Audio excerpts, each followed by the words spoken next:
Broadcast ngayong araw, sasagutin ko lang yung mga paratang ni Riza Tanas Ontivirus. Unang-una po, hindi po ako pugante. Ang pugante po, ayon sa batas natin, ay isang tao na biglang lumayas o umalis ng Pilipinas matapos masampahan ng kasong kriminal. Napakatagal ko na pong wala sa Pilipinas bago po ako nasampahan ng tanim kaso. So hindi po ako pugante ha, hindi po talaga tugma sa akin yung tinatawag na pugante. Pero sa larangan po ng karapatang pantao, ako po isang asylum seeker. At alam niyo po, napaka-importante ng karapatan ng asylum para dun sa mga tao na ginigipit ng kanilang mga gobyerno. Dahil literally, it means a difference between life or death.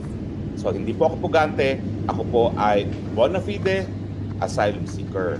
Siyempre, hindi maintindihan ito ng isang Riza Tanas Ontivirus kasi busy-busy sila nagtatanim ng mga ebidensya at mga peking testigo para gipitin ng ibang mga tao, mga kalaban nila sa politika. Alam nyo, nakakalungkot lang talaga dito kay Riza Tanas Ontivirus, nagmamalinis kasi siya. Parang siya lang ang malinis, siya lang ang magaling. Yung pala, karumal-dumal din ang gawain niya. Hindi naman po siguro para magsinungaling ang isang tao na nagtestigo na sa Senado na nabayaran na at isiniwalat ang katotohanan dahil sa kanyang konsyensya. So sana po, pag-aralan natin mabuti kung sino nagsasabi.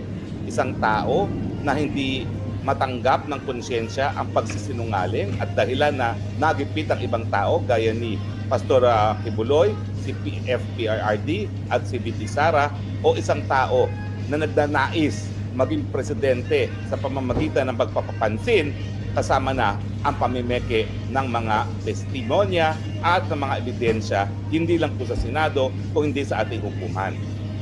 Nakakalungkot po talaga kasi isa po siya sa pinakamataas na kilalang taong bayan at ngayong alam na natin na siya po ay nagtatanim ebidensya, nagtatanim testigo, marami pa po siyang danyos na magagawa sa ating bayan.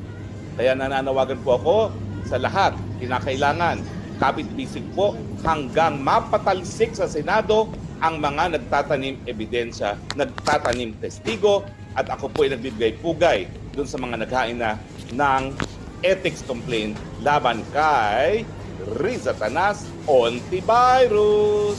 At opo, babalik po ako sa Pilipinas sa takdang panahon kapag bumalik na po ang tamang pamumuno, hindi bangag na pamumuno na ngayon po ay kinabibilangan ni Riza Tanas Ontivirus. Siya daw po ay human rights, pero hayan,